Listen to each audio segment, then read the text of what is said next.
Good afternoon, everybody, and welcome back to my studio. For those of you who've been before, welcome to you if you've never been here before. Thank you also today to CCWS for inviting me back to give another demo. I really appreciate that, and I hope that you'll enjoy what I have to show you today. Today we're working in gouache, and the painting behind me is also gouache. It still has the glass on, so it's not quite as clear as it might be. But I want to introduce you to the way that gouache works, and it works in different ways on different surfaces. And I love to explore and experiment and try all these different things out. So hopefully you'll enjoy all of the goodies that I have to show you, and then we'll do a couple of demos and we'll have a good time this afternoon. So thank you again for joining me, and let's go over to the table and we'll start right away. Okay, so first of all we need the materials that we're going to use for gouache. And so the materials are going to be your choice. There are quite a few different types of gouache, different manufacturers. I've used most of those different types of manufacturers, and I've come to the conclusion that there are two that I like best. And the reason that I like these particular products best is I'll explain to you as we go. First of all, though, you need to know that you need to use synthetic brushes with gouache. You don't want to use your good sable brushes. So just a nice selection of brushes, an 8, a 10, a 12, 14 flat, will work nicely, just the same way as they'll work for watercolor. You don't want to use your sable brushes because gouache will gum them up over time. It's okay to use them for 1 or 2 paintings, but if you're going to do more than just 1 or 2 paintings, you need specific brushes. So my brushes start out as watercolor brushes, and when they start to wear out a little bit, they become gouache brushes. And when they wear out a bit more, they become mixed media brushes. And so I can sort of keep them going for a while before I have to throw them away. You'll need a spray bottle. That's absolutely a given for gouache because it's a lot like acrylic in that it dries very quickly. All right, so you need to keep it moist as you're working. Okay, so 2 types of gouache that I use. I use Turner gouache because it's particularly vibrant, and that's the one I'm going to be using today. And it comes in a little pack of 12 or a larger pack of 24. You don't need 24 colors. You can mix these colors to make a tremendous number of different colors. And the other brand that I like to use is Graham gouache, M. Graham Company. And I always use the Graham Titanium White along with watercolor too, and I'll show you how you can use that in different ways today. The reason I like Graham gouache over some of the others is because it has honey in the mix, and it tends to dry out less. What you need to know about gouache is it's a much heavier pigment. It doesn't have the transparent fillers that like the gum arabic as much as watercolor does.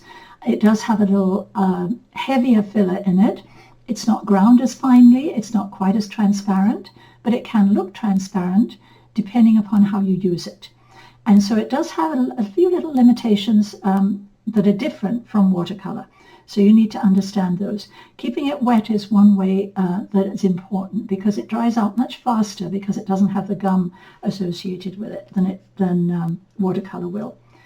You're going to need some sort of plastic or china tray to mix your gouache on because of the fact that it dries out so quickly, it doesn't function very well in a palette. I've tried over the years to keep it moist and it just doesn't stay moist, so now I just use it from the tube whenever I'm ready. And so I'm just going to put that one to one side for a moment. We'll put the palette over here. And we're looking now at some pictures that are painted on watercolor paper, okay? And so gouache can be used on watercolor paper exactly the same way that watercolor can, and it looks very much like watercolor when you paint it like this. One of the advantages, though, is that it's a little heavier and heavier pigment, and so overlaying other colors is a little easier. But if you use a lot of water in it, you can get a very watercolor look to the painting.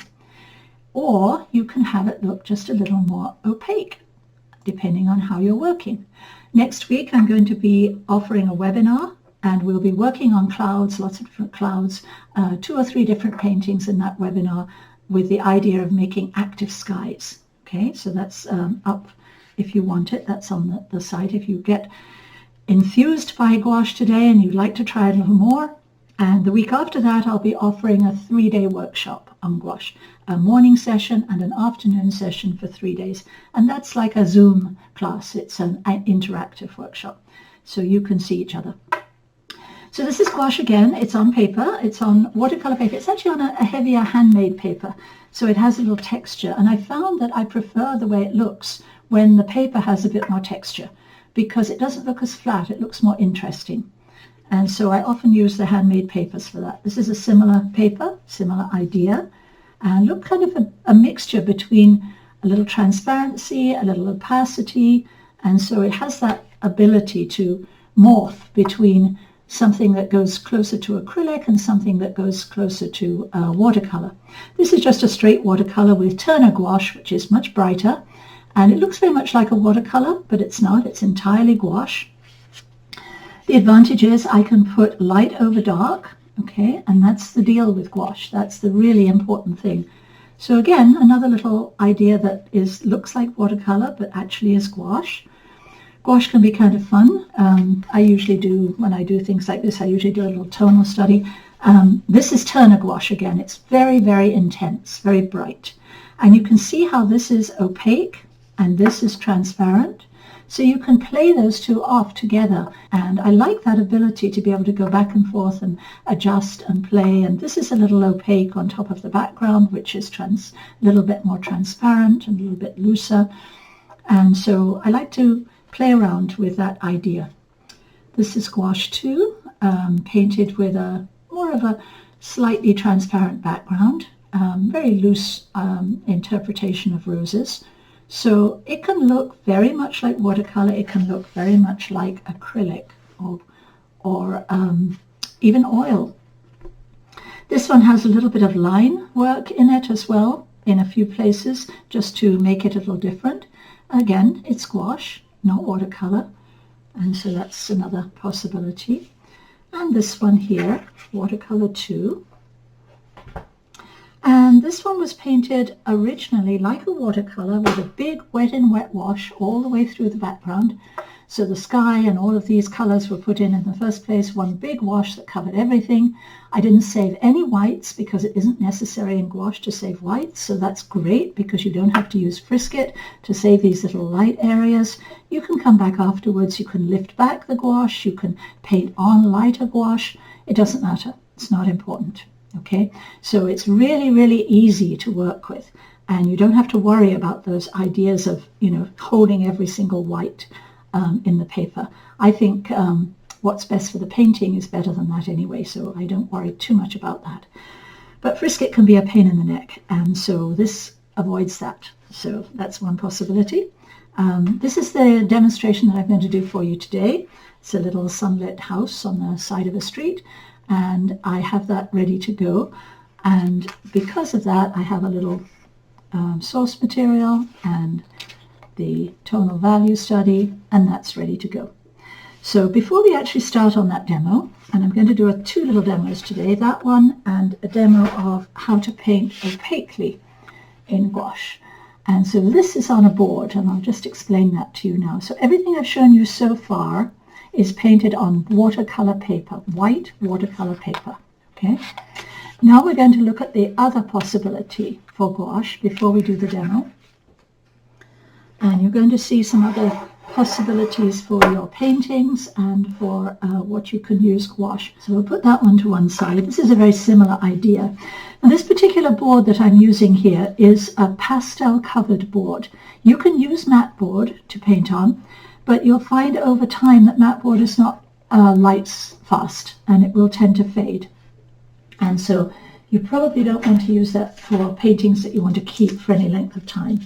So you're going to want to use something that is light fast. And this is a pastel paper on a board, and it's called Canson Vitiente's art board. The reason I like this particular board is it comes in lots of different colored surfaces, which is useful.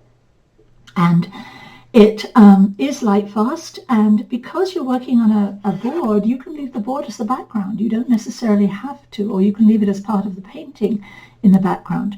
You don't necessarily have to cover it completely. Okay, and so I use this when I'm painting more on opaquely, more like acrylic or oil.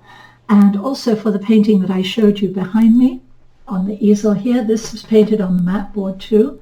And so it's useful particularly because when you put large washes on large sheets of paper that are not watercolor paper, that tend to be a little thinner, they buckle a lot more, and the mat board does not buckle in the same way. So it's very, very useful for laying in larger washes.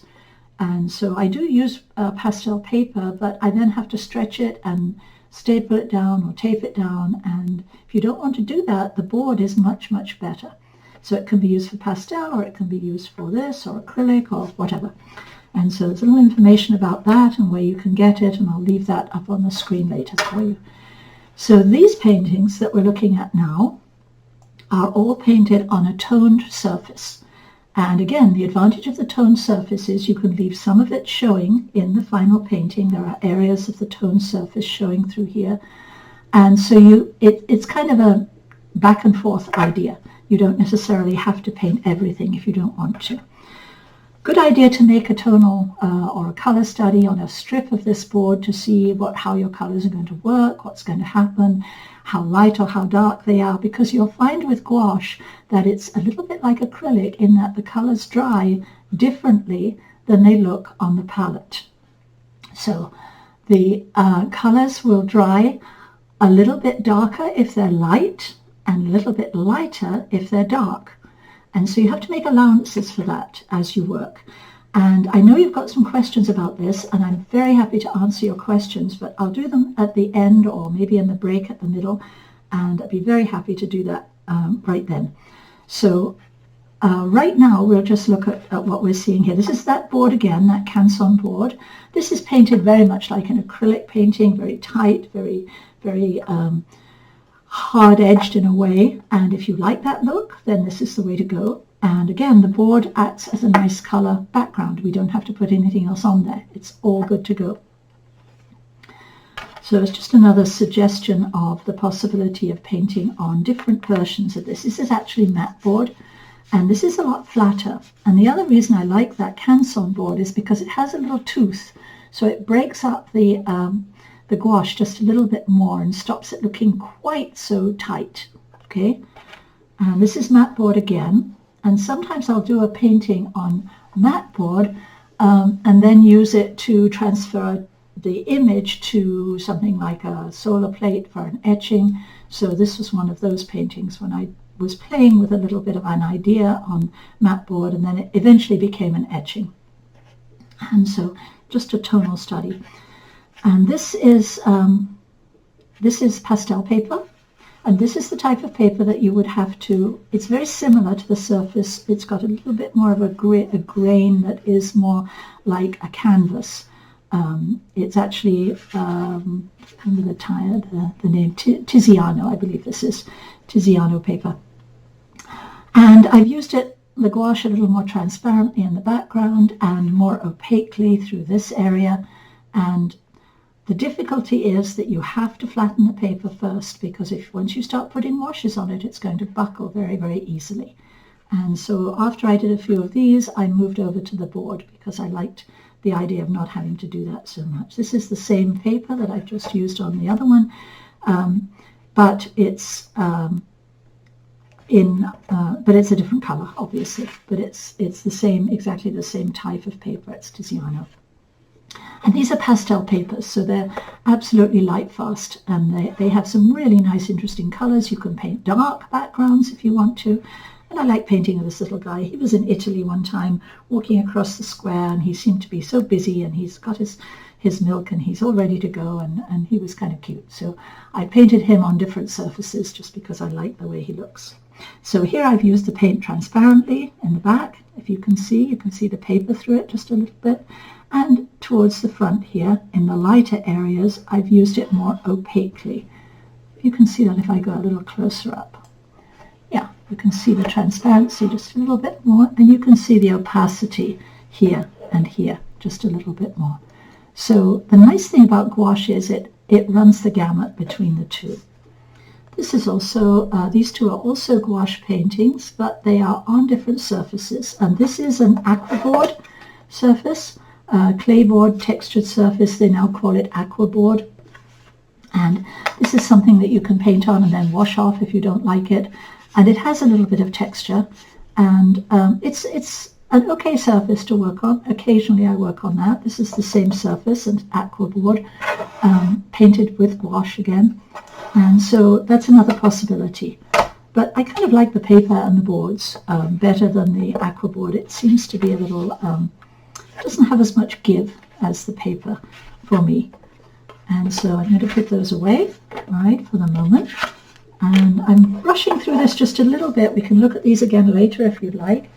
But I do want to be able to show you a couple of different demos today before we run out of time.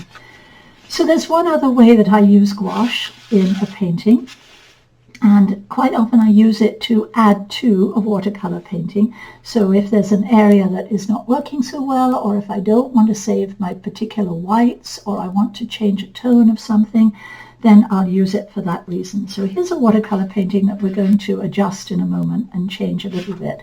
And here's a watercolor painting that I wanted to look really misty. And so I painted the whole thing in watercolor, and then I put a gouache float over the back. And the gouache float pushes those hills back into space.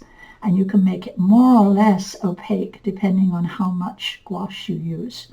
And so I'll put a little bit of that on this in a moment so you can see how that works. And that same idea of a gouache float can be used on any subject. So in this particular little painting, I used it for the transparency of the window and the front here, and also for the tops of the hay bales, because I didn't want to save those whites particularly, and it works very nicely and is pretty seamless for those applications. So it has a lot of uses, and most of the time when I'm using gouache like this, I'm using either the colored gouache for this area or the white gouache for the gouache float. Okay, so the way that you could possibly use it in your painting might be to use just a little bit of white gouache and a little bit of water in the mix.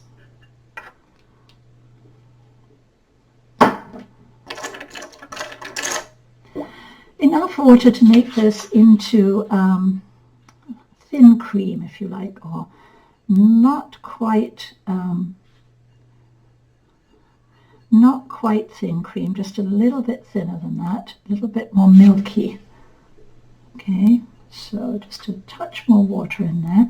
And if I wanted to push this mountain back, or part of this mountain back, supposing I want this mountain to go a little further back, then I'm going to run this gouache float, just check it, yeah, that should be okay, right over the top of this mountain, and you're going to say, oh, that looks awful. But it's going to dry darker, and that's one of the attributes of gouache that is very useful. The light gouache dries darker, and it can push elements of your painting back in space if you would like to use it that way. So it's a useful little tool for playing with the idea of moving parts of your painting back. You know, sometimes in watercolor it's difficult to get just the exact tone. You might have had that issue. And sometimes it's not. You can see how quickly this is drying. And sometimes here, if it gets to be a little bit too thick, if it's drying too thick, then you can lift it up afterwards and you can move it around just a little bit. I'll just even it out so it dries down a little bit more evenly so you can see how that's working. And it's not going to affect the watercolor, it's not going to lift the watercolor, it's going to lay on top of the watercolor and make a veil. I call it a float, but it's more like a veil. And it just softens back that mountain.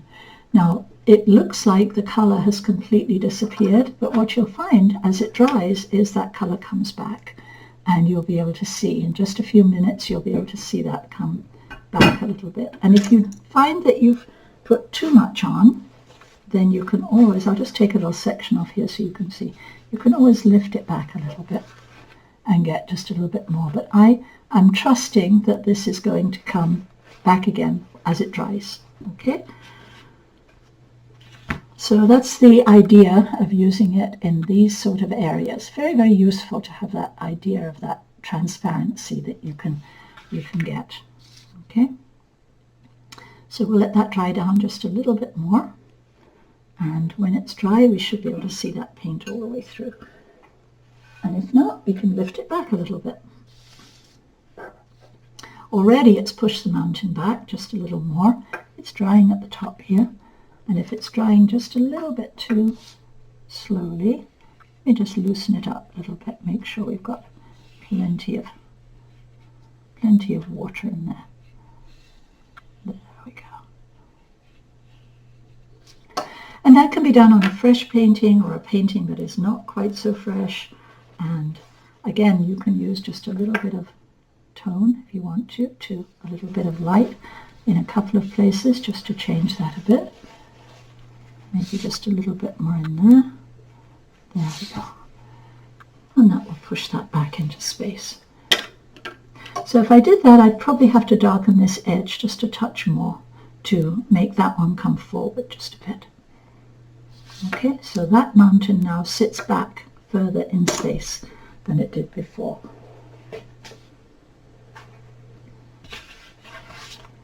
We'll let that dry down completely. So I'm going to put my paints out for the demo where we're doing this from Turner Gouache. And I'm going to use a few colours here. See how those colours are coming back out now that it's drying down?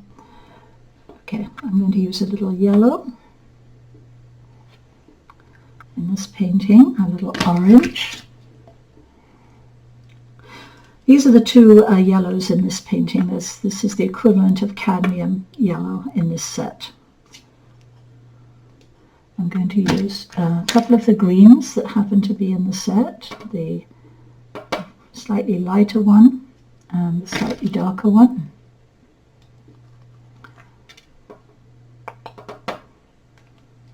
Put those together. I'm going to use a little cobalt blue here, and so usually I have to use white with opaque colours, and we do use white with this, but you want to be careful about using white too much and too soon, because it tends to make everything look really chalky if you use too much of it too soon. Okay, and burnt sienna. Okay, I think that's probably all we'll need in this particular painting. I use burnt sienna and cobalt blue for the greys and the browns. Okay. All right, I'm going to move that to one side for the moment. Still a little damp there. It's not dry completely, so we'll come back and look at that again later. And I'm going to put my painting up here so I can put that out of the way. And we'll take a look at our subject. And I use this tape on my painting for the purposes of understanding how light and how dark the colors are. This tape is a middle tone, a light middle tone, and that light middle tone is going to give me an idea of how dark my paint is when I first start to paint, because on white paper it's very difficult to assess how light or how dark the colors are immediately or initially, because your eye is comparing everything with that white paper. So I use this middle tone specifically. This is a tape from the hardware store for delicate surfaces, and it used to be blue, and now it used to be this color, which was really ugly, and now it comes in this nice purple color, which is a lot more pleasant to look at and a bit lighter in tone. So it's a light middle tone, gives me an idea as I mix my colors how light or how dark the color is going to be ultimately. Okay, so with this one I'm going to start with the sky. I'll put in a nice big wash in there to begin with, and I have a spray bottle here to keep my paints sprayed because they're going to dry out pretty quickly, and that's the disadvantage of gouache. I think one of the main disadvantages of gouache. So I need a little blue, a little cobalt in there. Don't want the sky to be too dark. I'm trying to capture the feeling of light in this particular afternoon scene, and I wanted to warm it up just a little bit more than I saw in the photograph. So the photograph trees were pretty heavy. I didn't want that heaviness there. I wanted something just a little bit lighter. So I'm going to make the sky pretty light. I did put a few clouds in the sky in this one. They're not very evident, but they're there. I don't particularly need those clouds because we don't want the sky to be too active, because it will interfere with everything else. Okay, and so I just want a flat sky. So this is going to give me a relatively bright sky, and I'll check it on the paper here and see how dark it is. That's maybe okay. So I think I'd like it just a little lighter. I'm going to add a little white in here too to make it just a tiny touch opaque. And that takes away the brightness of the blue as well and calms it down just a little bit. White, if you add white to any paint, it's going to make everything cooler. If you add black to paint, it's going to make it warmer. Okay, so that's pretty close, I think. Remembering that this is going to dry, this is a slightly darker color, it's going to dry just a little bit lighter. So I'm going to go with something just a little bit lighter than that, I think, just to make sure it doesn't overpower the painting. See how it looks on here now. Yeah, that's about right. Okay, so I'm going to just paint a wash in, and this is the transparent way of using gouache. It flows pretty nicely, but it dries much more quickly than watercolor will. That's an advantage, but it can be a disadvantage. You can be halfway through a wash and it's drying too soon. Okay, now you can also lift on this if you want to. So if I wanted a cloud in there for any reason, I could lift that out just like I could in a watercolor painting. Okay, I don't particularly want a cloud, but I just wanted you to see how you could do that. And we'll make it just a wee bit darker at the top for interest, just a little bit. Okay, and that's going to flatten itself out just a little bit more. It's already drying down here, very fast drying. So it's a little bit like acrylic in that way. Okay, so we have the sky in, and that should work pretty nicely. And you can actually use white in the sky, and that's what we're going to do next week. As this is wet, we're going to use a little white into it to make the clouds, make them soft-edged. But today I'm not going to do that so much. I'm going to keep it pretty light. And I'm going to use that same color now with a tiny bit of burnt sienna to work with, too much, with the road area. I want a cool grayish road area. So I'm just going to use a little bit more of that feel. I don't want it to be too dark here. I want this to be pretty light. So this is going to be our base color. It could have a little bit more life. There we go. A bit more of a warm feel as it comes towards the front. Okay, that'll work pretty nicely. And now I'm going to work a little bit on the house while this is just about ready now. While this is drying up, I'm going to work on this area of the house to get some color in there, and then come back again so I can avoid wet edges and bleeding. So for the house, I want a little yellow. Turn that around a bit. I'd like to make it something along the lines of Naples yellow. So I'd like yellow, this is too bright. I'll add a tiny little bit of orange in there, and that makes it just a little too dark. I'm going to add just a little white in there to lighten it up. Naples yellow, I think, has a little white in it anyway. And I want something that's not too bright, not too cool, not too warm, but gives us a nice interest for that side of the house. And I think that one's going to work just quite nicely. It's just a little bit more water in the mix. There we go. So we're going to put a little colour on the house here. Make this just a touch more colourful than the one I did already, so you can see that. I'm going to save the white window frames just like I would in watercolour. Let this run into the foliage. We don't have to save the light areas of the foliage. Those are going to be a little bit more opaque later. Okay, so we don't have to worry about those. Okay. I'm doing this just a little bit darker too, so you can see it on the screen a bit more easily. It will dry a bit lighter than that, and we'll have just a little bit of that yellow in there too. Okay, I can work a touch on the roof, so I can use some of those grey tones on the roof that I have right here. Just a little bit of that warm and cool tone up here on the roof, just to start to add in some of those colours. I'm going to leave this side of the roof white until the very end, and then I'm going to warm it up just a little bit. So mostly this roof is a warm tone, so I'm just picking up those colours from the palette that I had before. And I can paint right over any edges that are going to be in shadow, and I want just a lighter tone on this side. So I'll just use a little bit less paint on this side. Just a little variation on that roof. Okay, to start with. We're going to go a little darker eventually, so we'll add just a tiny touch more dark on this side.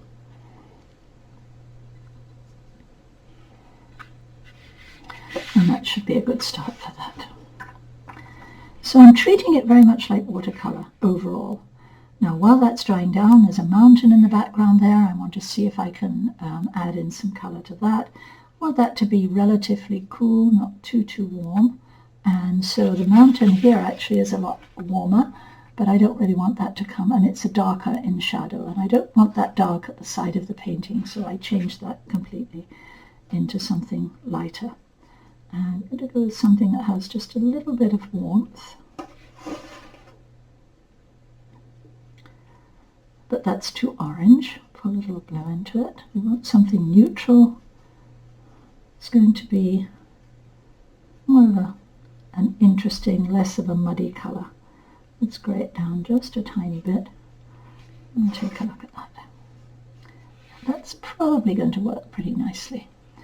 And just make it a touch warmer, I think. And then I can lay some bluish or greenish tones on top. Just a tiny little bit more of the orange in there. Yeah, that's better. Just a little bit more. Okay, now I don't have to save that pole. I can just paint right over the top of that, because that's going to be, ultimately, it's going to be painted over. There's a little bit of that mountain in there. If I leave some space in the tree, I want to make sure that follows through. Pull that out just a bit more, and I put just a touch of blue in with the yellow. I'll drop in some feeling of green back there. Just a little texture and some goodies. It's a background. I don't really want it to be too defined. Okay, now the sky came over there, and that doesn't really matter. If I want to, I could lift that back and lighten it up, but I don't really think that's a problem. I have just a little bit more variation of colour in that, and then I think we're good to go. Okay. So that's a background element that I just want to sit way back there. I don't want it to be too busy. Okay, now we can address some of these areas down here. I'm going to come back to the foliage afterwards. And the foreground here, we need to put a wash in to start with. And each of these washes is going to be left, a part of it's going to be left in the final painting. I'm just going to lay in some light washes to start with. Something really light here, just light and warm. So I'm just mixing on the side of the palette here, just a little bit of the yellow and the orange, and getting something that's lightish. Just check that up here. That's going to work just about. Right, I think. Don't want it to get too dark too soon on this one. I'm going to keep it fairly light along the edge here.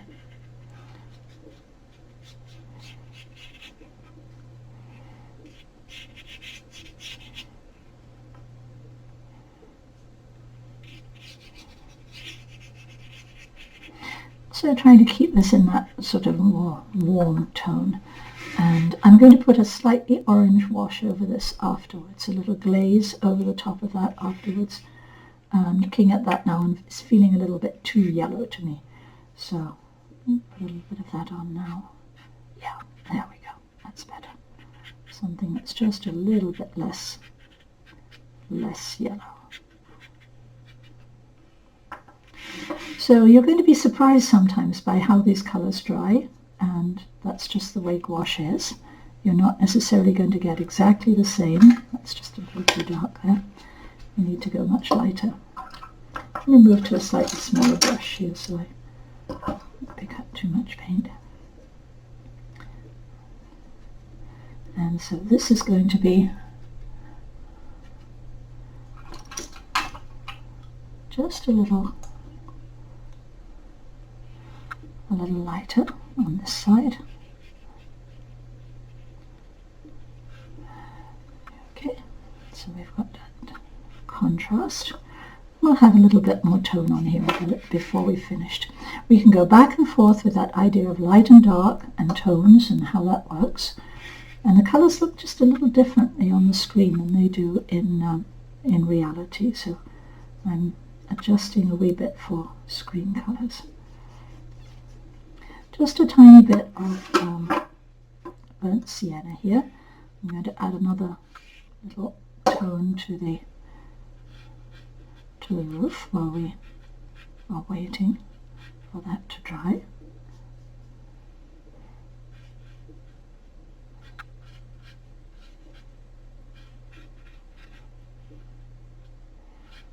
Just a little bit more of that feeling of warmth in there. And slightly darker in tone overall.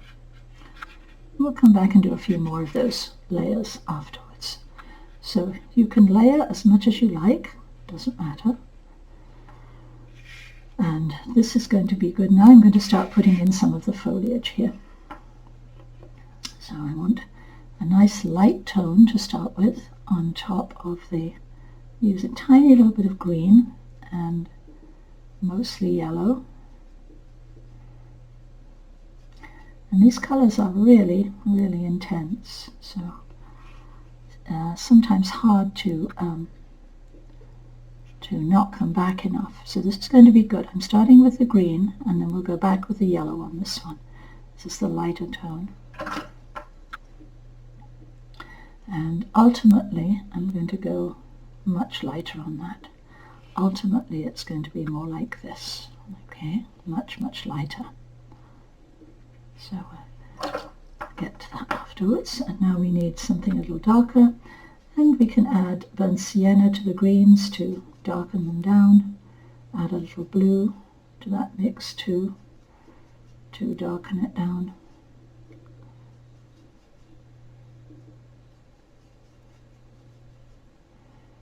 A little orange to warm it up a bit. Burnt sienna will warm it up too. I want something that's just a little bit darker and a little bit, there we go, a little bit greener there. A bit more neutral. Okay, so this first layer, oops, too much blue in there. This first layer is going to have there just a little bit of this feel, a little bit cooler than the top.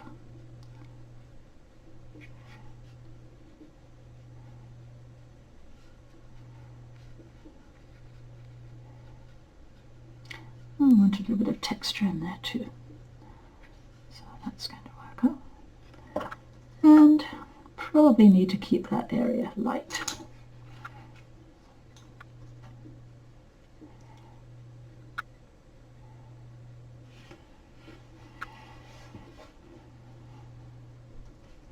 Okay. Now the bushes over here I want to be a little bit warmer, so I'm going to use more yellows, and I'm going to use a little blue and yellow to make those greens. and a little orange to warm the green up a little bit. We're going to start to put in some of the ideas of the foliage over here. Vary that with some of the cooler colours towards the back here. And the nice thing is that I can do this without worrying about it being perfect initially. This is just the first layer of everything that we're doing here. And now these colours on the ground are a little bit warmer. Cooler. They have a little bit more blue in them. So I'm going to make more of a blue-green.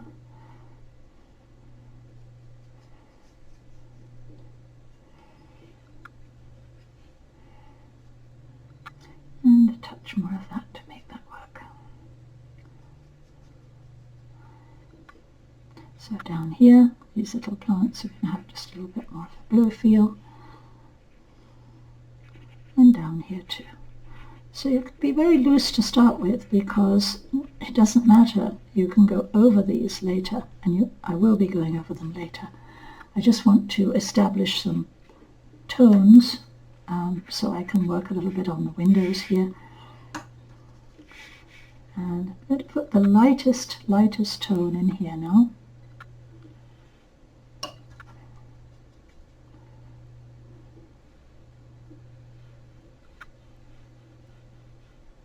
And we'll warm that up a little bit later.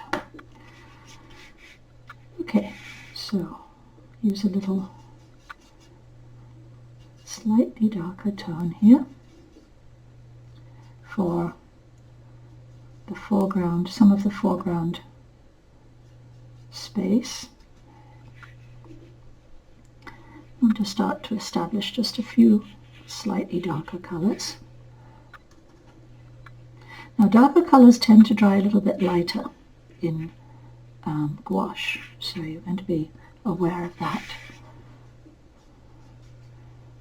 You can keep these greys going here, as I can use those on the pathway.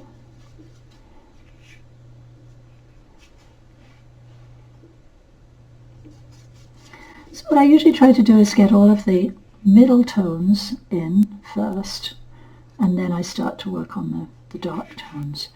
So right now I'm just going to put in just a tiny touch of it's just a little bit too dark, a bit more water in there. Just a little tiny touch of the edge down there.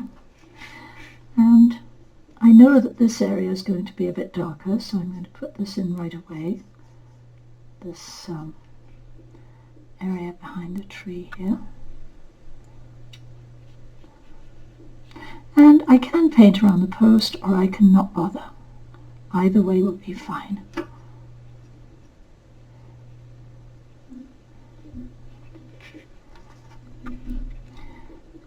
And I will be happy to get to your questions after we finish or during the break. Burnt sienna and ultramarine blue I'm using for the tones right now. And I'm using something orangey, sort of orangey pinky tone for this area here. I'll put some other colours in it afterwards, but a little contrast in there would be kind of nice. Contrast in colour. Be nice for that little area. Okay, so before I start to work on anything else, I'm going to lay in some tones here for the trees. Greens, blues, keep them fairly warm to start with, so we need a lot of orange in here, a lot of yellow in here to warm these tones up a little. There we go. And something neutral like that, and something not quite so strong. That is a nice warmer tone. So in some of that to start with up here. Might leave a few little holes for the birds to fly through in that one. And now we'll go with something just a little darker, neutral over here. This area is eventually going to be a little bit darker overall. It's going to have a bit more variation than I have in the first layer. I can start putting in a few variations of that tone right now, just from what's on the palette.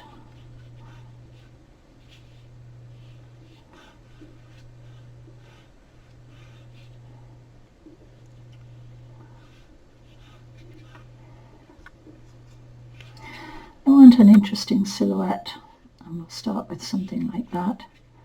That gives us that shape of the tree.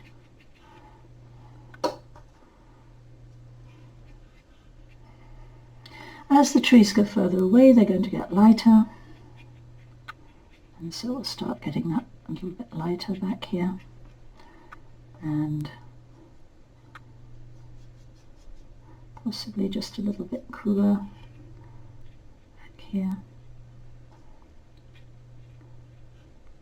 That makes it just a bit darker.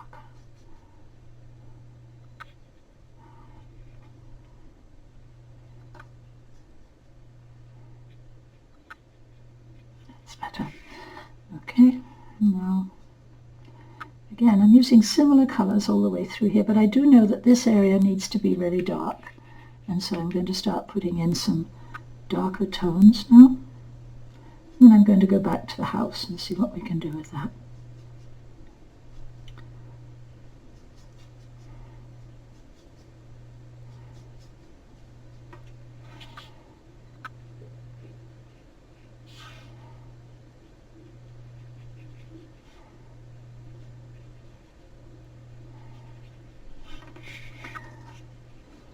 At some point, I find it's a good idea just to put in a really strong dark to see how dark things are going to be when they've finished.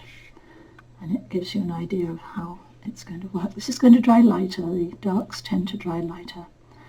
And so I'm not going to have this quite as dark ultimately as it is right now. We'll have just a little bit more of that feeling of dark in a few places in here too. Going back.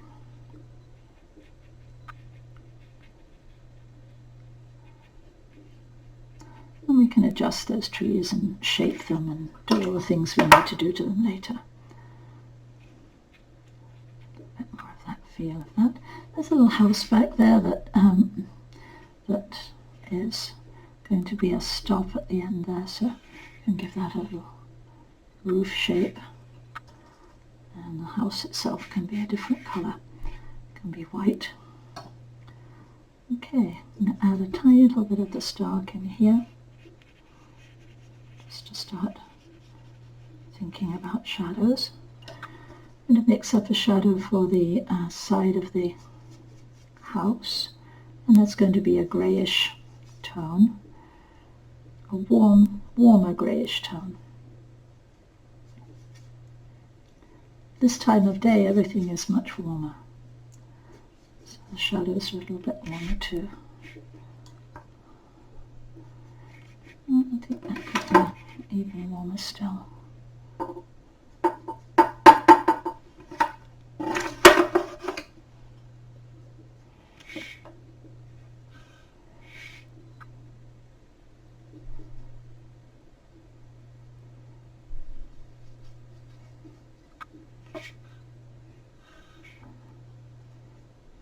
I think we're good with that. Okay, so that's going to give me a colour for the cast shadow there that I'm looking for. It's also going to give me some information that I can put in here into the windows to start with, and information in here. We can just start thinking about the shapes, and can leave a little bit of white in there. At the top it's going to be darker. I'm just treating those very loosely.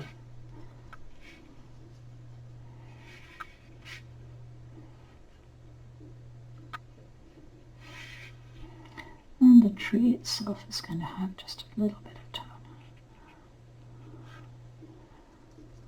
Okay.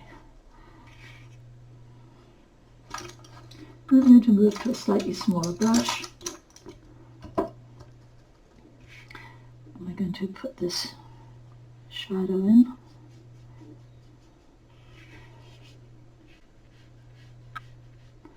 And then I'll finish painting the windows later.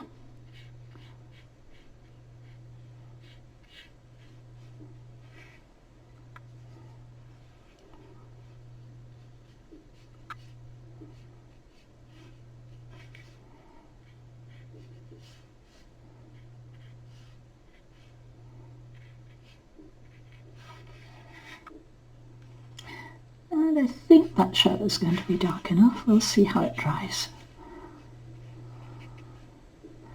It's a little bit like, you know, taking a jump in the pool sometimes, because you're not quite sure how it's going to dry. But another layer won't hurt. While we've got that going, I'm going to darken the area underneath the edge of the roof. So we start to see some suggestions of how this can look eventually. And that should bleed down just a little bit into the shadow.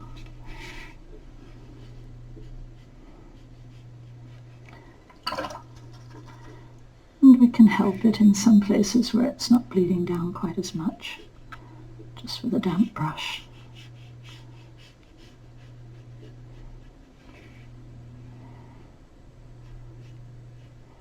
There we go. Have some darks in here too. Maybe just in the corner of that.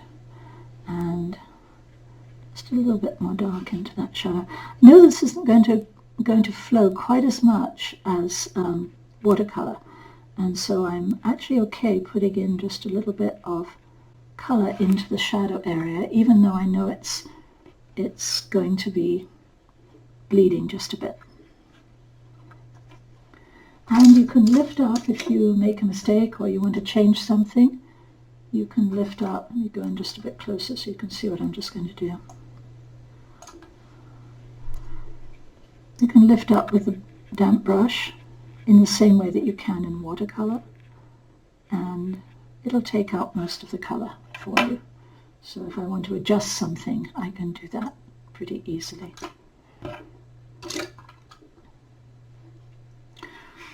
Alright, so everything's about the right stage right now. I'm just going to give one more little tone to the post, because that's the only thing that hasn't got a tone on right now.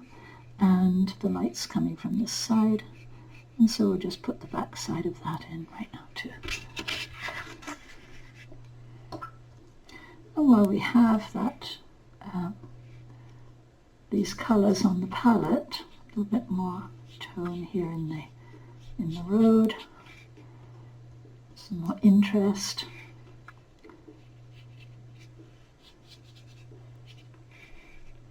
A couple more tones here along the edge. We have some darker tones anyway in a few places here. Maybe something just a little bit more orange.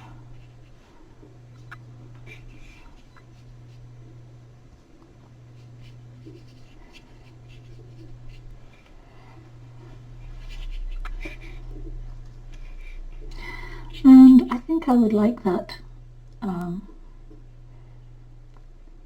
area to have a shadow coming across from the other side. The road doesn't have much interest, and so a shadow coming across might be kind of nice. Let me just make a slightly darker tone for that shadow. So I'm making a grayish tone, and I'm using burnt sienna and ultramarine, burnt sienna and cobalt for all of these tones, and that's just a little bit too brown. So I'm going to cool it down just a bit.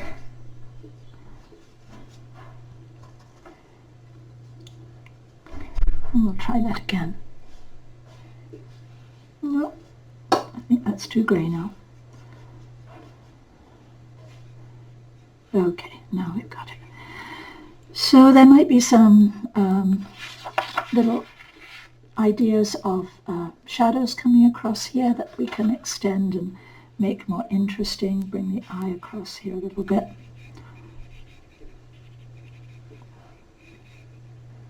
And perhaps lighter ones as we go further back. Maybe that could be a little bit lighter, just as we go further back. And maybe a couple more suggestions of, we're not quite sure what that shadow is, but it doesn't matter what it is, it's a shadow, and that's more important. A bit of dark tone down here in a few places, and definitely some in the corner here too. I'm going to make this just a little darker throughout this area here.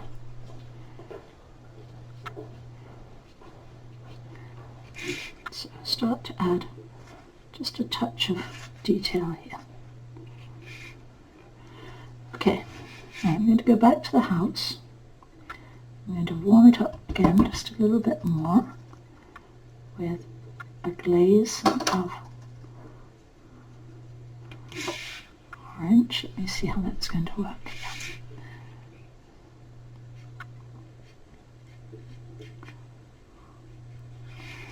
So I can change the house, I can change the way it looks, I can change any of those things along the way. It's much more forgiving in that way than watercolor. Much, much more forgiving. Okay. Just a little bit more detail in there. All right. Touch more information on the roof while we're here.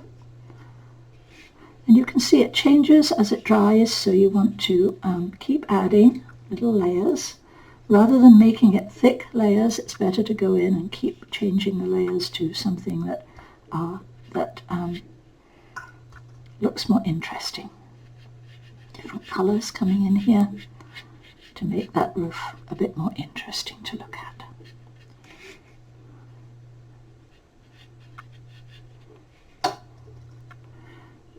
And a touch of orange in there too to warm that up.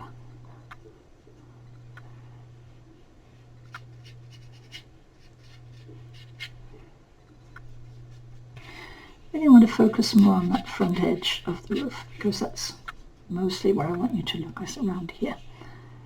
So I'll put that in a little bit more, just a tiny bit of slightly darker tone in here.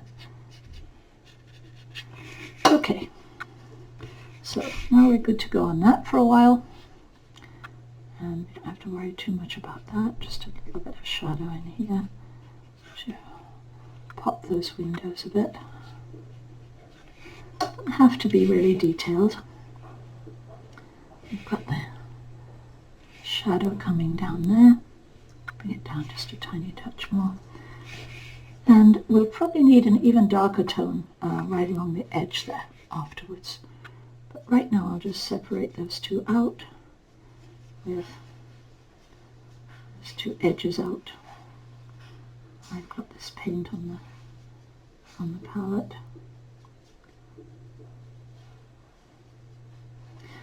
Just spray the paint and keep it moist.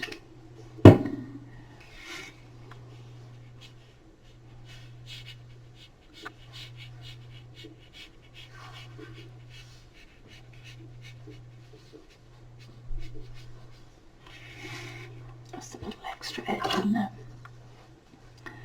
Okay, now I'm going to work a little bit more on the idea of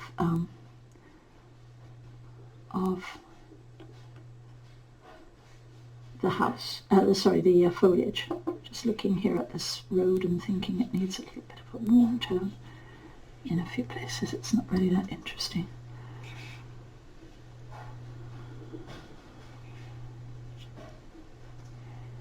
Just a little more variation in that road colour. to make it more interesting.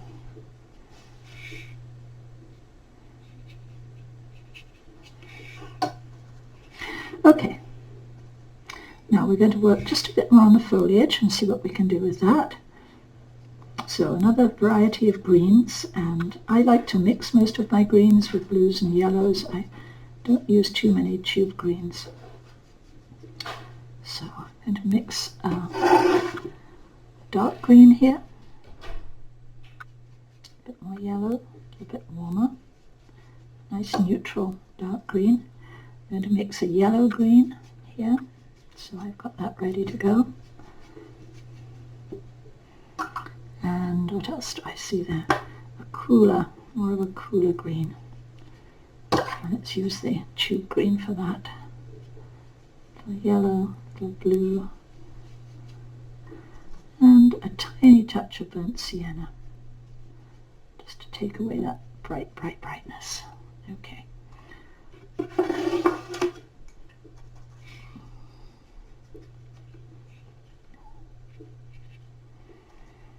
So we have a bit more of this. This is not a whole lot darker than it was before, but I'm going to fill in a few more spaces now. It's just a slight variation of colour. As it comes down here, it's going to get just a little darker. And the true darks we'll put in afterwards. We'll have just a little bit more of a darker feel to this foliage on this side. To keep it warm because of the time of day. And so I'm using just a few little darks to do that.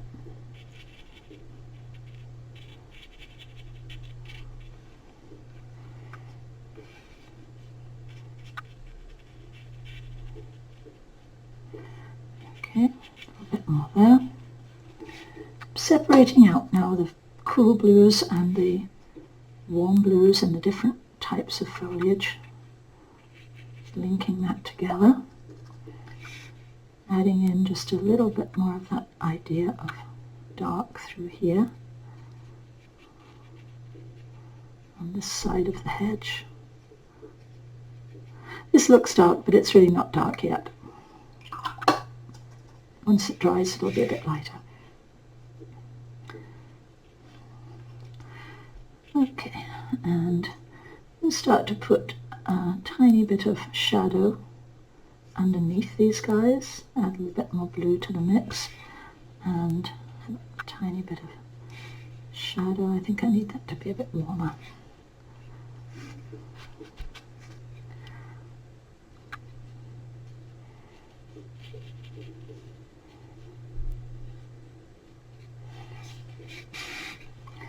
And under here we're going to go in and out of that idea of the foliage so that we get a lot of variety in there.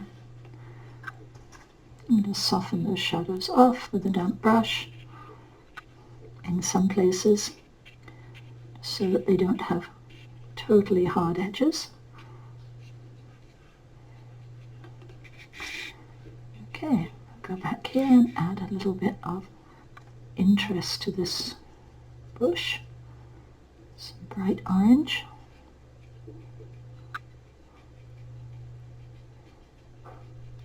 And then a slightly darker tone too.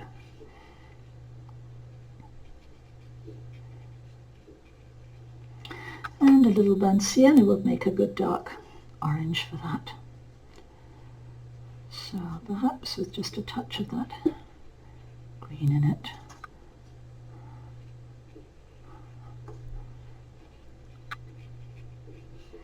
Just a little variation in there to separate out some of those ideas of plant life that is there. And the top of that might need to be, overall, might need to be a little bit lighter when we add the light to these areas too. And I'll just show you what happened to that mountain. And you can see the colours are still there. The mountain moved back in space, not too much, and it doesn't look as though it's been overpainted. So it's just a possibility for you to think about. So what you'll find with gouache is that it tends to dry faster, so when you're mixing wet on the paper has to be much wetter. and then of course it takes longer for the paper to dry as opposed to the paint to dry. And so with a demo, that's not quite, it just takes a little longer for that to happen, and so I'm not doing that with this one. Okay, I'm going to move ahead now and paint just a little more of these guys up here, just a few more orange goodies there. I'm going to soften this area back here and paint in. So this is like a combination of doing a painting that would be in an oil or acrylic and a painting that would be in watercolor. It's kind of a mixture of the two. So you can use both techniques. You can use the oil or acrylic technique, and you can use the watercolor technique in here. So I'm going to let that wet run through there just a little bit and push that color back so that I get a little gradation there of color and just a tiny bit more of a dark feel down there.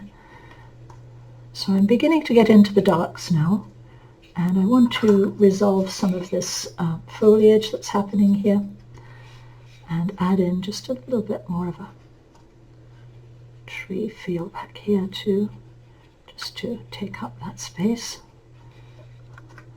A tiny touch of information on the mountain to give it just a bit of interest too.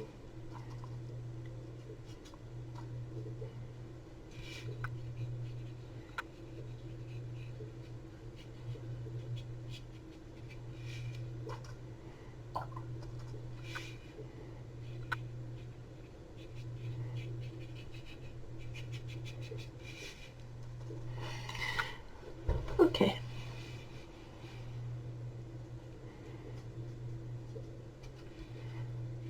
Just a tiny bit darker on this one. We'll make these just a little bigger down here. There we go. I'm going to have a contrast color in here, in this area here, just something a little bit lighter and warmer to catch your eye as you make that journey down there.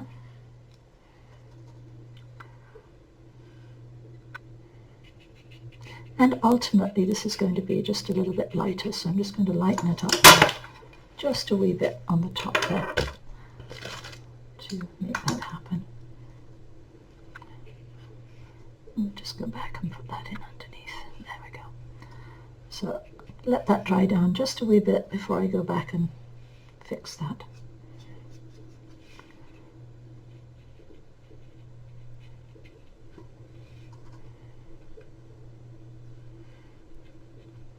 Slightly darker tree here in front of that lighter one back there.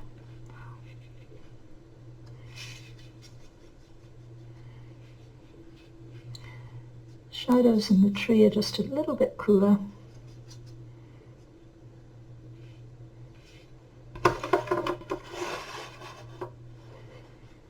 I'm just making a brown that is green that is just a wee bit cooler here. Not too much.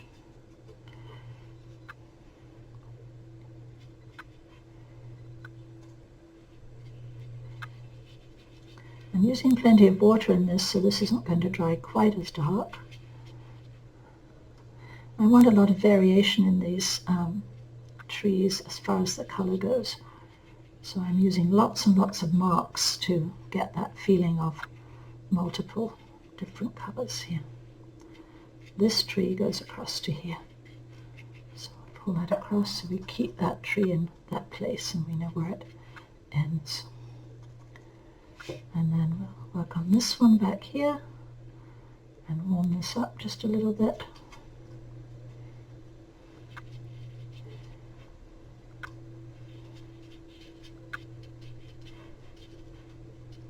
Just a little bit of light in there. And this could have a slightly different silhouette, slightly looser silhouette there.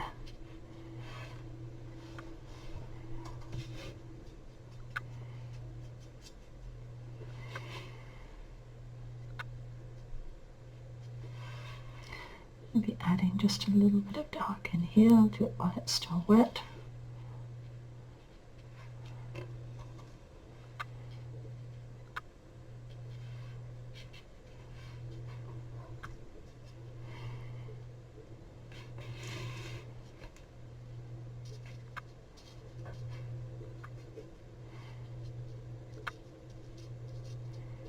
Just a little variation of shapes.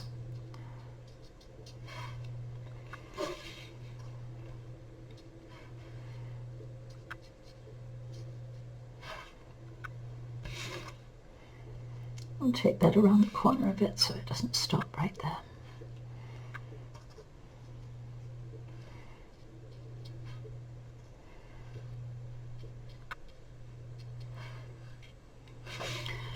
Okay, a bit more of this tree foliage in here. And we're filling up that space pretty nicely. Come back and tighten up the edge of the roof here.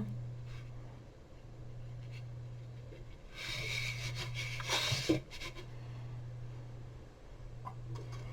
you can do that on this side too. Just a touch more of that beginning of tighter edge.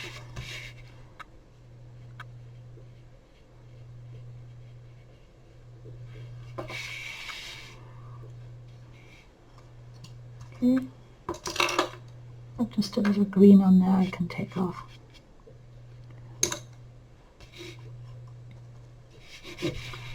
We need a little bit more tone at the top here. I'm just waiting for those trees to dry down just a bit so I can add some more goodies to those. There we go. So you can begin to see, I hope, that it is coming together gradually. And that's the way that you can work more easily in gouache. Layering is a really good idea. Glazing. When you glaze, you want one color to be just a little bit, the color underneath to be dry before you put the second color on the top. That works best for glazing. Add a little bit of light in there, and I'm going to be adding a lighter tone. None of the lighter tones are in there yet. And so we'll make some variations on these blue-green bushes down at the front here. It's a little bit more dark in there.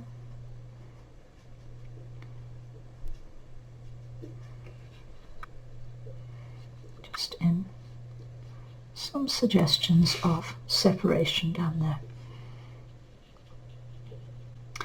Now the interesting thing is that in gouache, I tend to put in the lights right at the end as well as the darks, whereas in watercolor you really work around the lights and you end up putting in the darks last quite often. Unless you work the opposite way, there's no reason why not, but that's generally the way that it works. Okay, so we want just a bit more of a middle tone in here. Just a little bit more life in that color in there.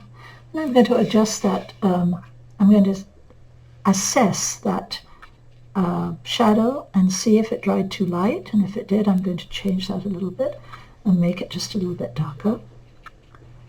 So that's the one issue with gouache, is you never quite know it's going to dry just a little bit too light or a little bit too dark, because it depends on whether it's a light color and how much water, just like watercolor. It's the same sort of idea. And it's just a wee bit too light right now, that shadow, so I'm just going to overlay that shadow again. I think it needs to be just a touch darker. It's a little darker on the painting than it's showing up on the screen, but it's not really dark enough to show up on the screen as well. So we'll just give that another little glaze. Make that work.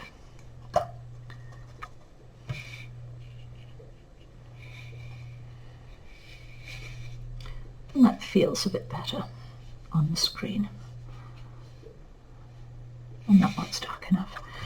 Okay, so we're good to go on that. Now I just need to focus on a few little goodies down here that I'm going to use opaque paint for, and as soon as you start to add white to a paint, it's going to become opaque.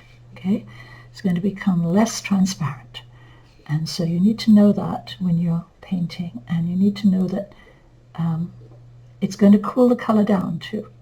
So it's not going to be as bright, and it's going to be just a little bit cooler if you add an opaque to it. Let me use a little bit of that down here. Don't want it to be too bright, but I want it to be a little bit lighter. It's a little bush that's going in there. And we can have a few little light areas on that bush too that show us a bit more information there too. Okay, and while we have those warm tones going, I'm going to add a few little warm tones up here, and a few little warm tones in this foliage too, in a few places, just for interest and just because we can.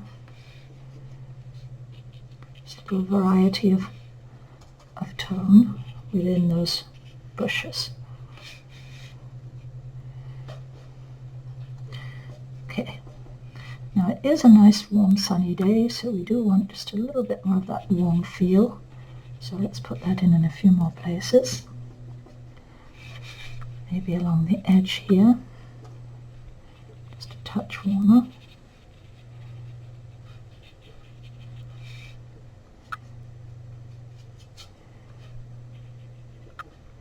And put a little dark shadow under here.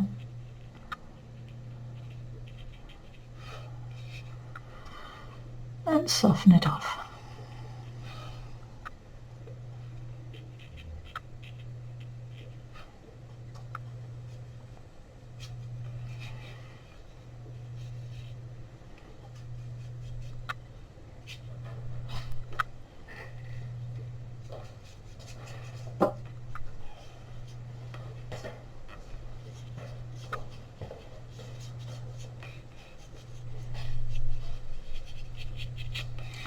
So instead of mixing the colors separately, I'm using little glazes. Instead of mixing wet and wet, I'm using more of the glaze feel to adjust along the way and vary those colors.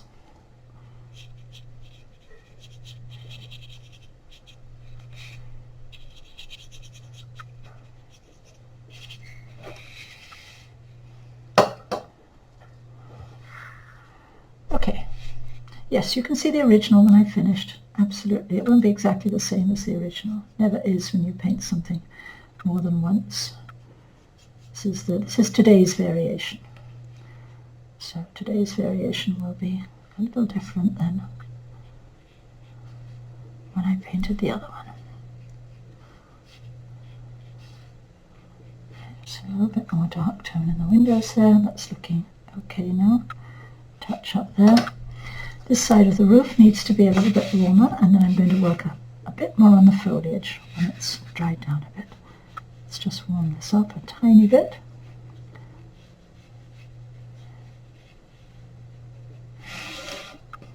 There we go.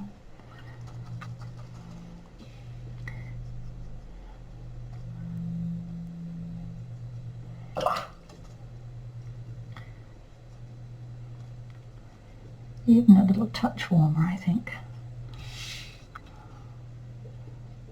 Just a tiny touch warmer down there. Okay, that's good enough. Alright, so now we're going to work a little bit more on what's happening in here. And now it's time to get into some darks.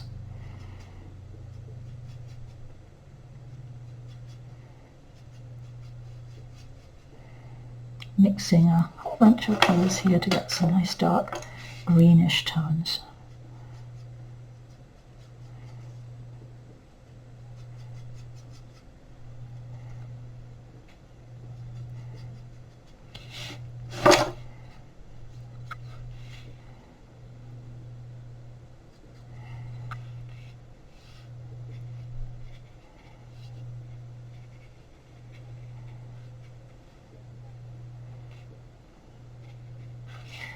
This is an 8 by 10 that I'm painting right now. The last one I did was just a little bit bigger.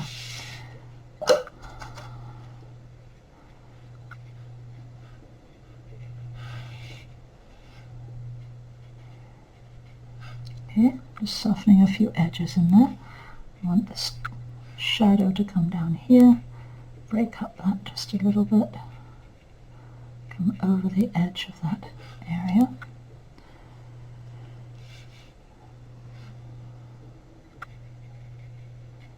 Just a little bit more shadow in there.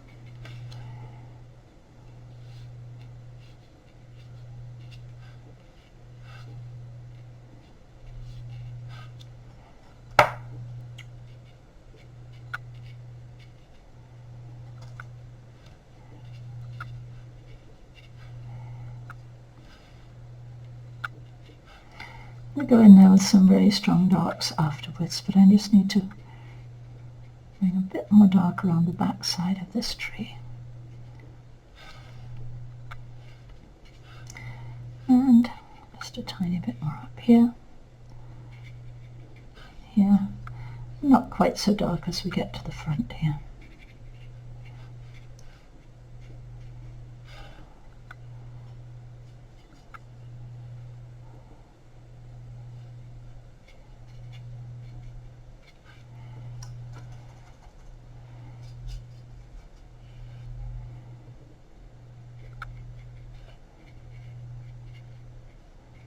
So overall this tree is going to be pretty strong, and the one behind it not so much.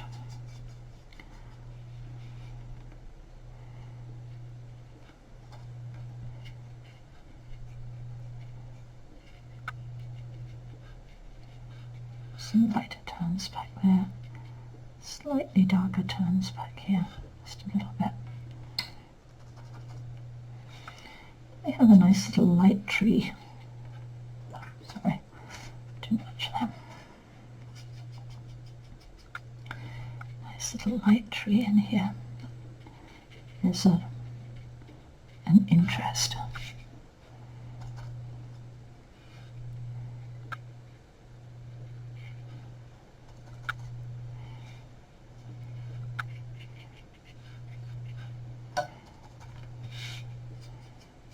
Okay, a bit more of that dark.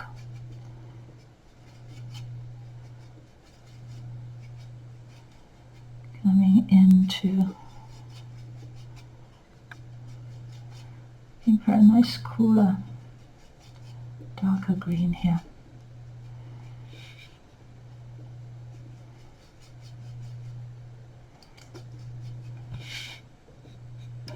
Just a bit too blue.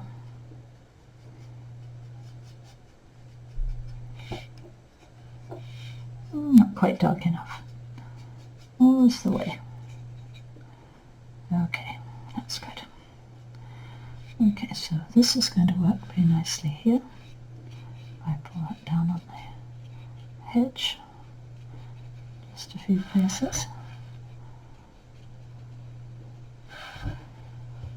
Pop out those nice warm light areas there.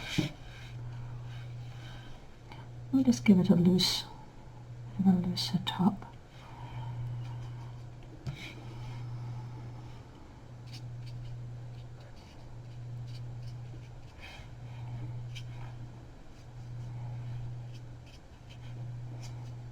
Just a tiny bit darker down here.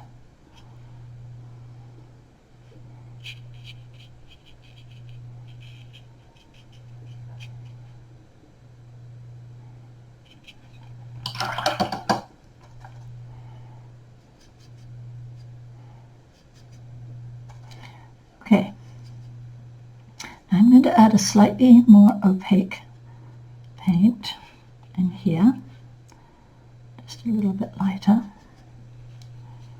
in some of these areas here, and then I'm going to go to the true lights a little bit later.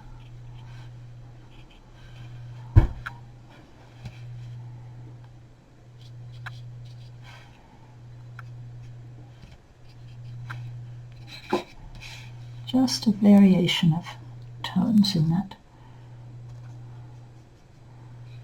bush to make it interesting to look at.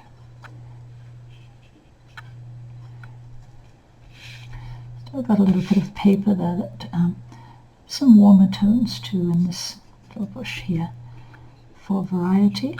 This little area here can be just a touch warmer overall.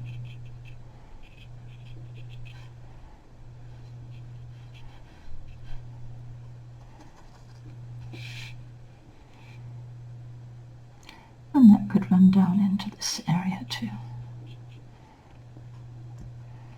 And have some nice contrast between all of those different areas of foliage. Foliage can be a pain to deal with. It's all about lights and darks, but it's not always possible to get exactly what you want. I'm just using various brush strokes with different tones just to make each little area more interesting.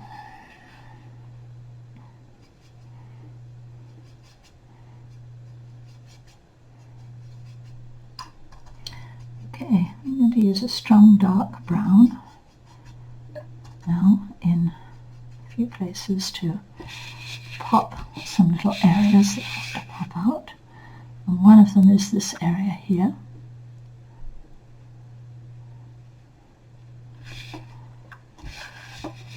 Need a little contrast there.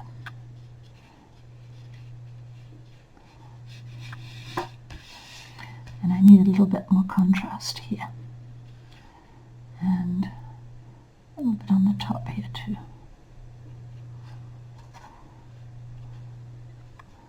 So now I'm painting a little bit more as though I were painting in oil or acrylic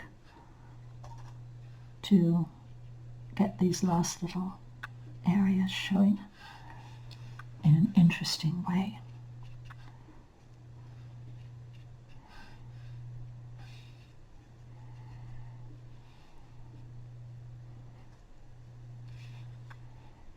Green we need in there. Just a little more green. Okay, so that has a nice little hole in it. Let's see what we can do about that. Fix that. And that has an interest. So I don't want the foliage to be too tight. I want it to be interesting. I want it to be loose. And so that's why I'm not really focusing too much on what's happening in the photograph, more on what's happening on the paper. Okay, now we have to come up with some ideas for the trunk of the tree. The trunk of the tree is right here. I can lift it out, just like I could in watercolor, but much more easily on this paper. Much more easily. And then I can paint it back in. Now, if I didn't want to do that, I could just paint it with light and dark paint right on top of what was there. So you can do a combination of those things. I'm just going to put a little dark on this side, and we'll give a couple of branches there, something coming up here maybe, just a touch of stuff going on in that tree.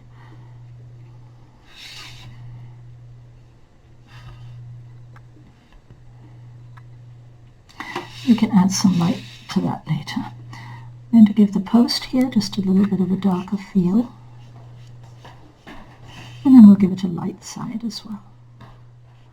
So it needs to come through the foliage and be pretty solid down there. And the light side is going to be a sort of orange, light orange color, and that can be straight from the tube or with just a little bit of white. So remember, when you add white, everything becomes more opaque and everything gets cooler. And so that's not going to be bright enough when it dries, because light colors tend to dry a bit darker. So I'm just going to add a little yellow. So what I normally do is, if I want to lighten an orange, instead of adding white to it, I would add yellow first, and then I would add white. And that way I'm not going to cool it down too much. It's going to be more interesting, and it's going to be less flat. It's going to have more interest in the color. Now you saw how that brown dried very, very quickly, so I'm just going to put a little bit more of that on so it bleeds round just a bit into that yellow, and it's not quite such a hard shape there. And that needs to have some stuff around the base.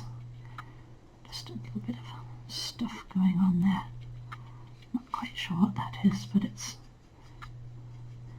a good name for when you can't think of what to call all those little goodies.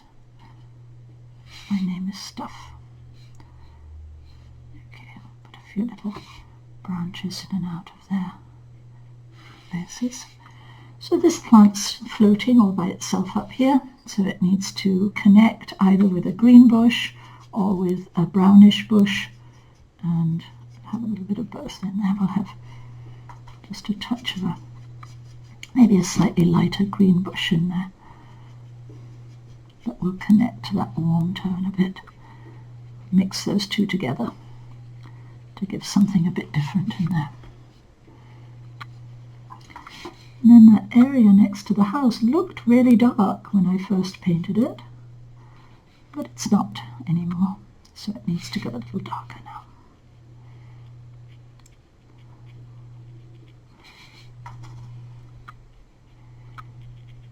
And generally, it's the darks that you add to your painting that bring them to life, brings the painting to life. Normally, before you add the darks, it's missing something. And so I'm going to put just a bit more light on the tree, so I am going to use the white and a little bit of burnt sienna maybe to give a warm tone on that, a bit of orange, whatever's on the palette,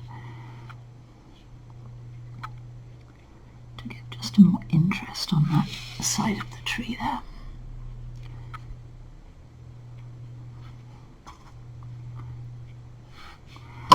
Okay, just need to resolve a few things back here, and we're getting there. And then we're going to add in some lights, and then I think we'll be almost done with this one. So I'm going to add just a little bit more colour interest in here, sort of light yellow green on this, oops, not light enough, on this side of the tree. Just a little bit lighter than that. There we go. This will dry a bit darker, but it will give a little bit more interesting colour to that feeling of that tree.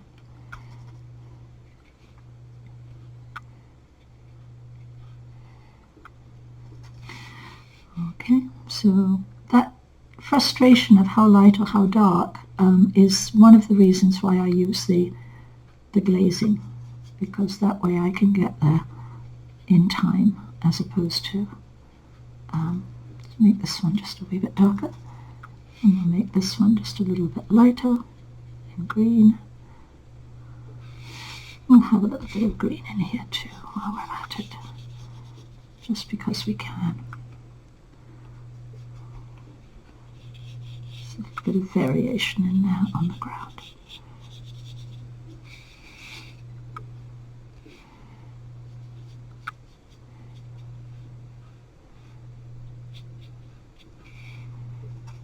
This little bush isn't a very good shape right now, so let's see if we can fix that. We need to darken it underneath and perhaps figure out why we've got too much dark behind it. Soften that off just a little bit so it disappears up into that area. Just a little bit more light to go up there.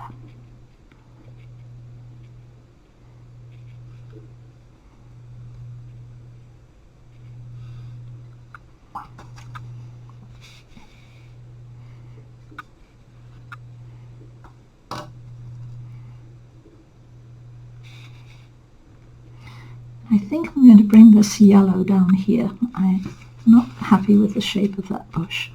So what I'm going to do is just take that out and bring the yellow green in there. I think I'd prefer something just a little bit yellower.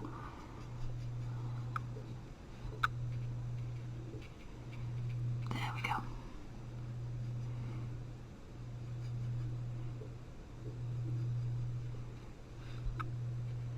Now I have to let that dry down a bit before I can move up to that.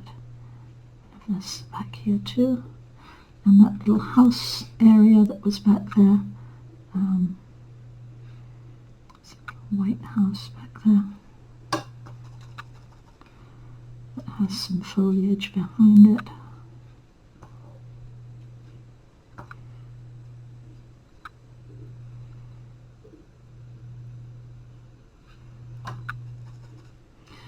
It's just a little stop for your eye at the end there.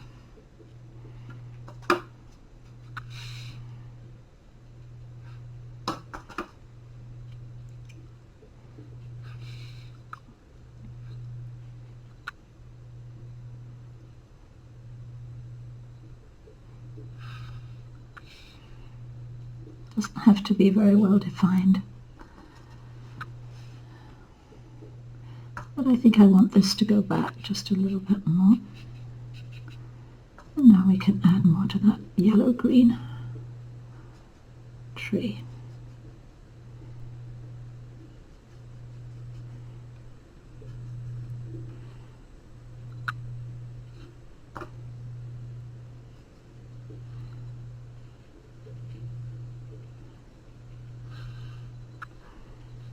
It's just a little soft one and a little bit of a dark behind it to make that work. And a little bit more of the dark in here. So we can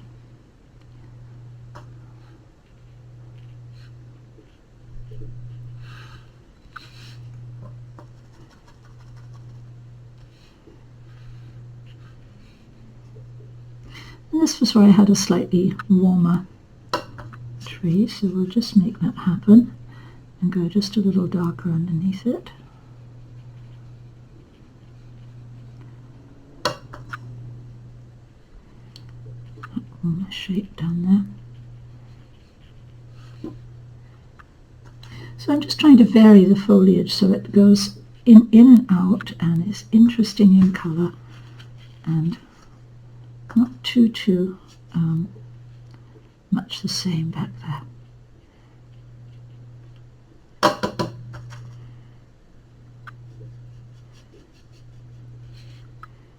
Add a little bit of opaque colour to push that back a bit.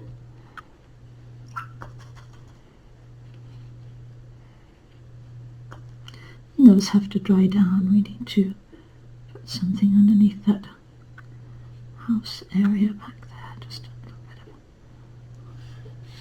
of a feeling of colour. Okay, so I think we're ready to add some really strong lights.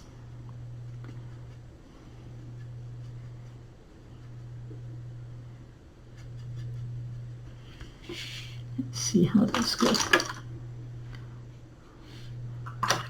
Something a little warmer than that, I think. And add a little orange into that.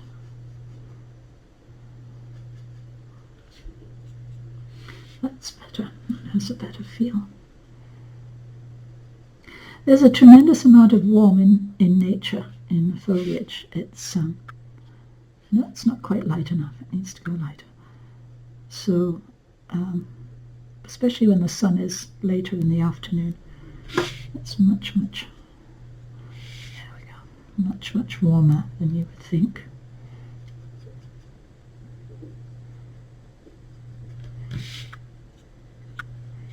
Okay, I think we'll go with that. So we're looking at something that's sort of warm and green over here, putting in these light tones now.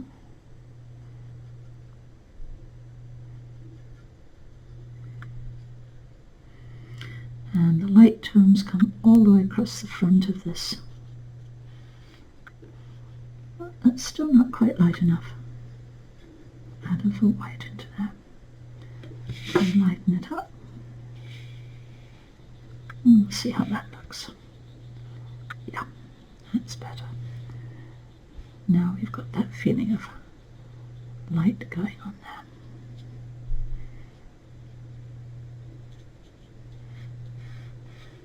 So a little bit of light at the front of that.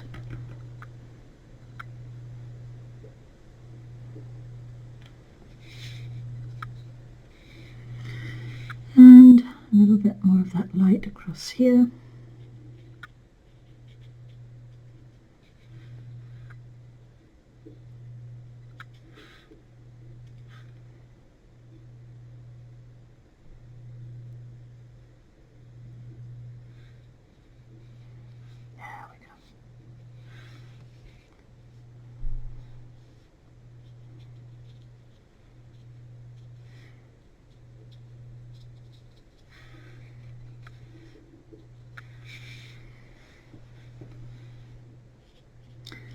On my original one, I did spend just a little bit more time on the foliage so that I could make that more interesting.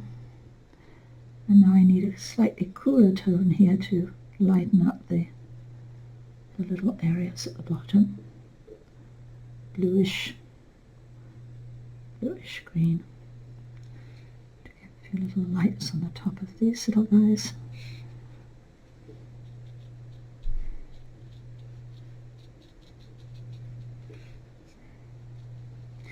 And they're a little too cool down there, so they need some warmer interest. So and you can just go back and forth, and without it looking too overworked, you can just add in a few little suggestions of warm tones, maybe in here, maybe a touch in there, possibly just a little bit in here, just a variation of colour to make it more interesting to look at.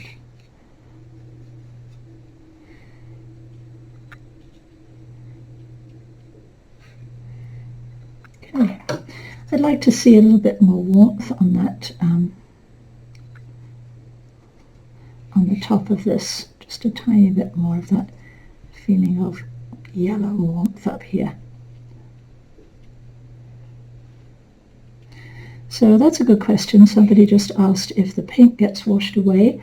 The paint that is here can be kept. If I'm going to paint the next day, I usually just put saran wrap over it. And if I'm going to paint, if I finished with it, then I stop and clean off the palette and let the paint dry on the palette. And you can re-wet it and use it again. But it doesn't wet up as easily as watercolor paint.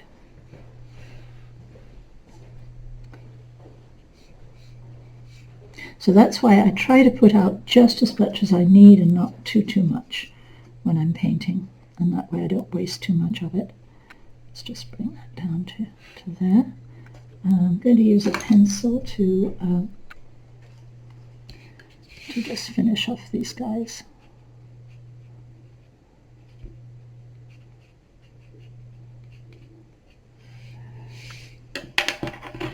And now we need some more shadow on the door, on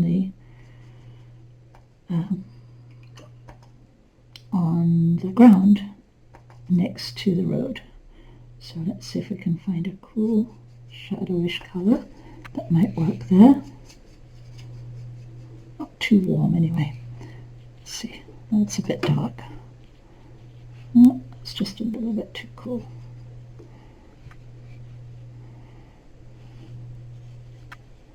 That's better. Something neutral across there. And probably just to vary it a little bit through here too.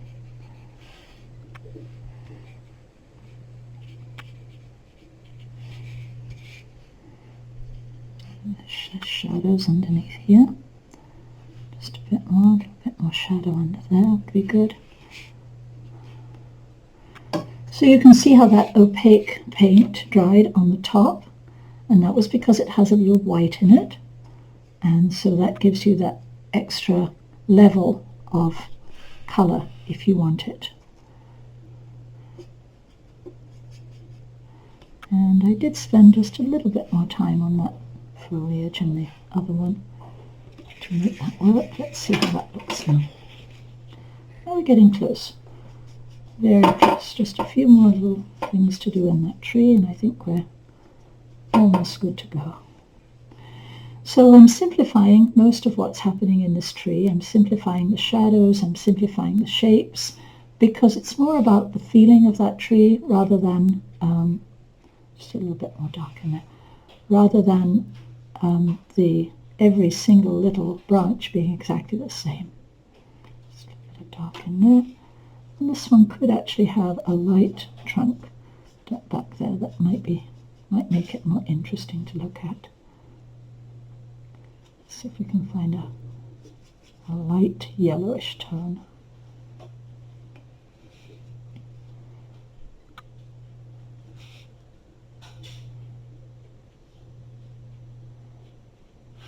A little bit of light against dark down there might be nice.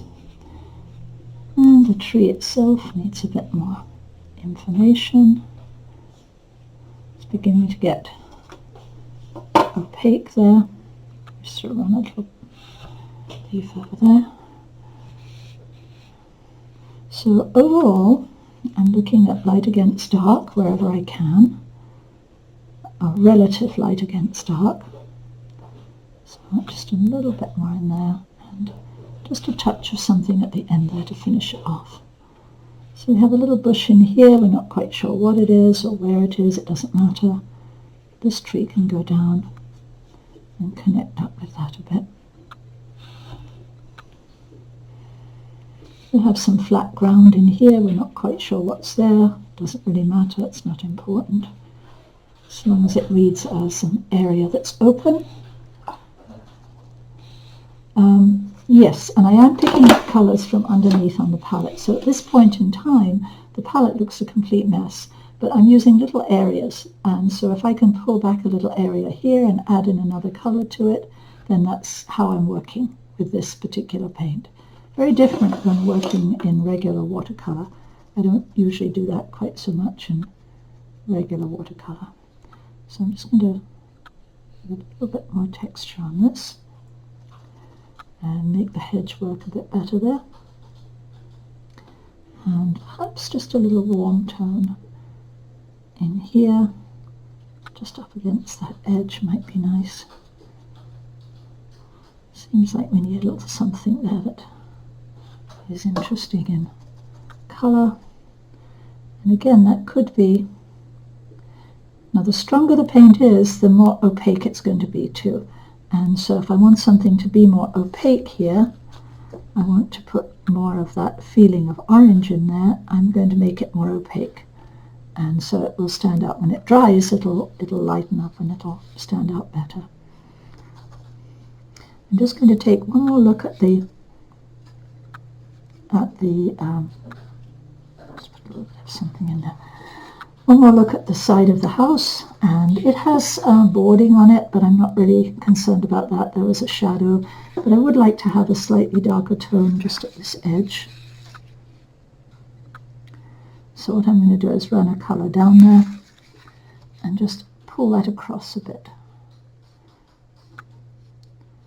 So I give the impression of that boarding without actually painting it. It just gives that feeling of that idea.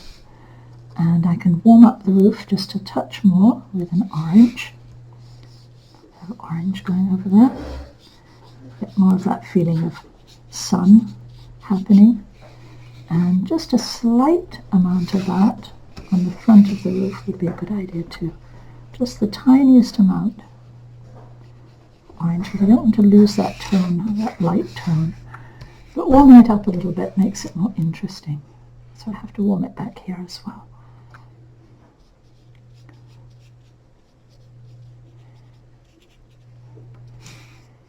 Okay, I think we're good to go on the darks now, and we've got a good feel for what's happening. I think I need to just make sure we have enough foliage up against the house that's dark enough, because that contrast is important against the house. So I don't want to lose that too much. So I just have a few of those little goodies going on there. And up here, the foliage against the roof can be just a little bit lighter.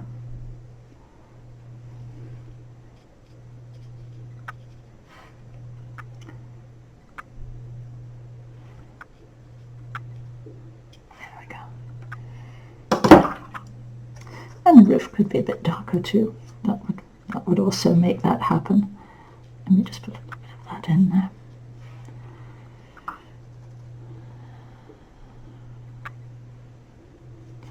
Okay, I'm going to calm down some of this foliage here, just a little bit, because it feels a bit too active, and put in a slightly darker shadow, just to make sure that works, that little shadow area.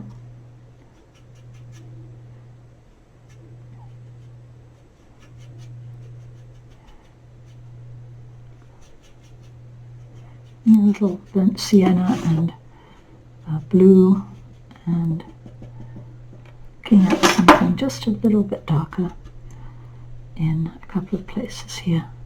So something maybe right about here that's a bit darker. That pops out that area. Something back here that's just a little darker, maybe on the ground, going up into there. I think this shadow can go up just a bit more into that area. Maybe those little blue plants can come forward a bit. Over here just a little bit more for a shape interest. A bit of white on top of those to bring them forward. And just little touches now of suggestions of shapes, maybe a little shadow coming out here.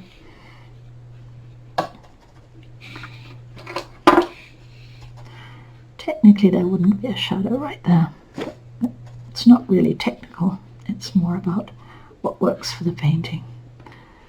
Okay, I'm pretty close to being finished on this one. I think I'll just put in a little bit more of a dark tone in a few places there. We'll add in a couple more of these, whatever they are, that are probably telephone poles or something like that. I'm going to break up this area just a wee bit more.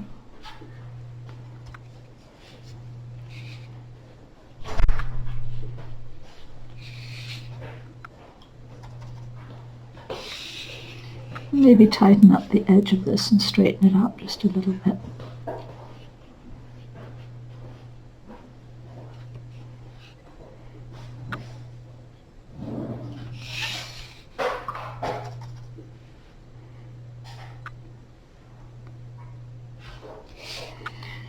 Okay, tiny bit more dark in the window, and I think we'll be good to go.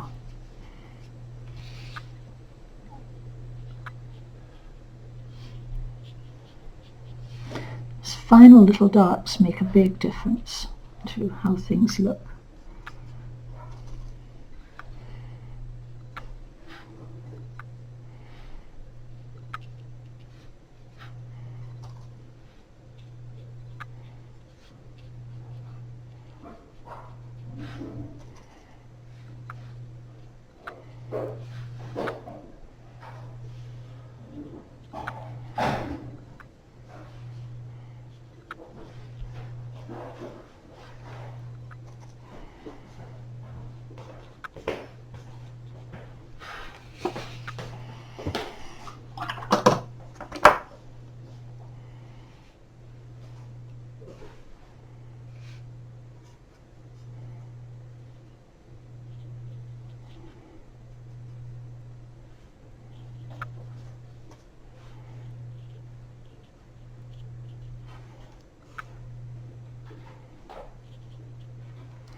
Okay, I think I'm going to stop about there. It's close to being finished. It could have a lot more detail, but I don't think detail is necessary particularly. I think it's more important to have more interest in the subject rather than the detail. So I'm not going to go too far. Let me just darken that just a tiny touch. And just a little bit more light on this one now it's dried.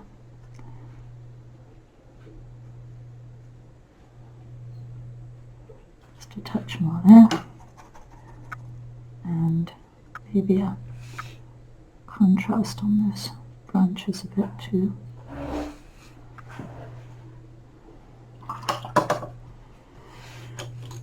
Okay, let's see what it looks like with a mat on.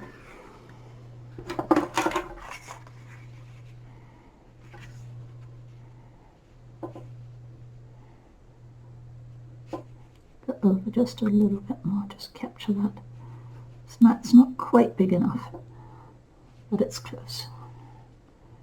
So we've captured everything we needed to say about this particular house, captured the light, captured the color, and probably a little bit more vibrant than the one I painted here. So let me put both of them out here and you can see. And I can put them together, I'm not quite sure I can. And taking off the tape, of course, makes a huge difference too, because it opens up the painting so you can see how that works.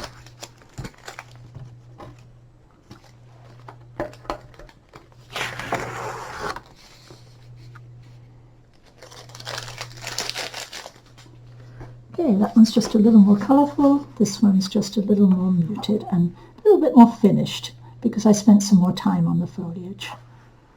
Okay, very similar, but just a little different in each way. Okay, so the original photo is here, and it's lighter. The house is a little bit lighter than this one. This is a little bit warmer, perhaps, than I have here. And the trees, of course, are much darker. So I used a lot of artistic license to make this work the way I wanted it to.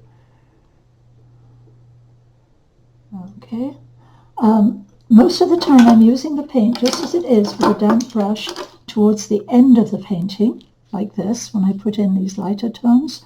And if I go very closely into the painting, you can see just how loose this is and how unstructured those areas are. Let me go just a little closer in here so you can see. Okay, you can see there's very little detail there. It's mostly about strokes and tones.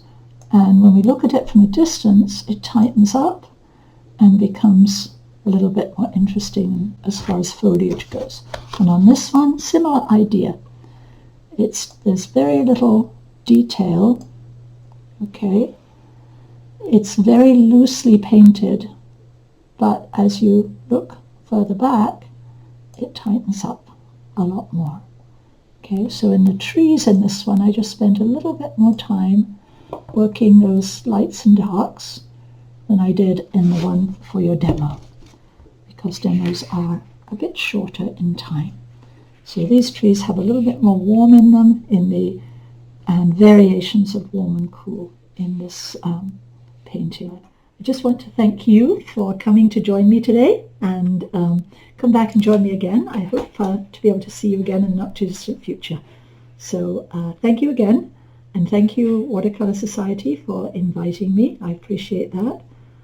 And again, if you have any other questions that you think of afterwards, you can always send me an email. If you don't have my email, you can contact me through my website, and that's a link at the top of this site. Thanks again for coming, and I'll say bye for now.